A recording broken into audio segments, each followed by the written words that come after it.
If you're going to a networking event and you don't have a goal, you might as well have stayed home. Your goal could be, hey, let me see if I can get a free drink or a free meal. And then when you get home, at least come up and revisit, hey, did I get a good meal? Did I get a free drink? Did you accomplish goals? Did you not? All kidding aside, you set yourself goals like, I want to meet people at this specific hospital because I am a medical equipment salesperson and that's my target audience. It could be that I want to connect up with a certain number of lawyers, specifically real estate lawyers, because that's my target market, whatever it might be. Now, I want you to think about a different type of goal. Assume your networking goal is to grow your list.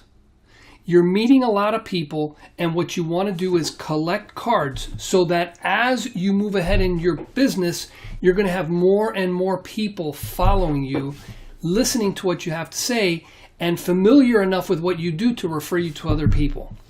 If this is the case, here's what I recommend.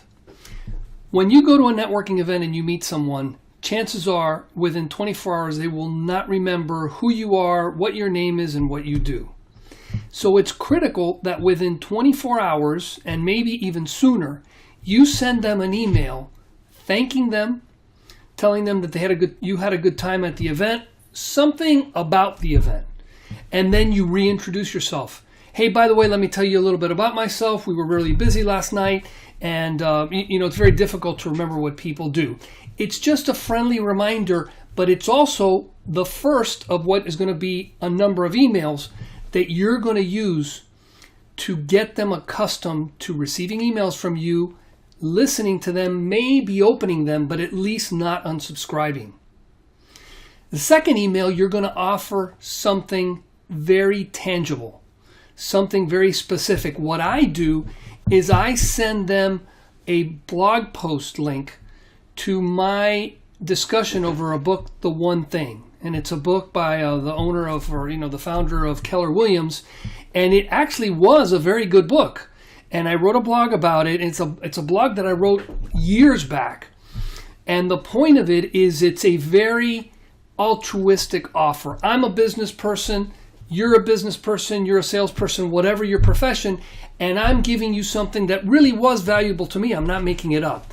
So you want to send them something that shows that you're not just out there to sell something, but you can be a resource for things that are valuable. So you send them 2 emails. Then you send them a third email that does something similar. Now, what I used to do is I used to be a board of director member at my Miami Chamber of Commerce, the Greater Miami Chamber. And I was able to invite people as my guests to one of their luncheons. And they encouraged it because what they wanted is more and more people to experience the luncheons. And then they could fill up the room better and have a place to, find more customers. So I would invite people as my guest to the next chamber luncheon. And so here's a guy that you just met, doesn't really know you, and he's inviting you to this event. Very altruistic, very positive. This guy's a resource. He's not just out to sell me something. And honestly, not that many people would take me up on that. So I'm here trying to give, I'm paying forward sort of stuff. And not everyone will take you up on an offer like that because it's not convenient, because they're just too busy, whatever the case might be. But I'm being seen as someone that does that kind of thing. And then you put them into your nurture sequence. So that's why it's so important for you to have a source of content that you share with people. Because now that you've trained them to accept your emails, what you want to do is now send them what you send all your folks. So in my case, I tell them about membership sites because that's my focus. I tell them about web development tactics. I tell them about ways of showing themselves very positively online, so that even if those people are not my ideal customer, they know enough about me to be able to refer me to others. And here's the one thing I want to finish off with is, don't assume the person that you meet at the networker that seems to be the hottest prospect is. There's a lot of people that you meet and they're too busy, they're not really social, whatever the case might be. They got your business card and in the back of their mind they're going, this guy is probably someone that I need to talk to in the future.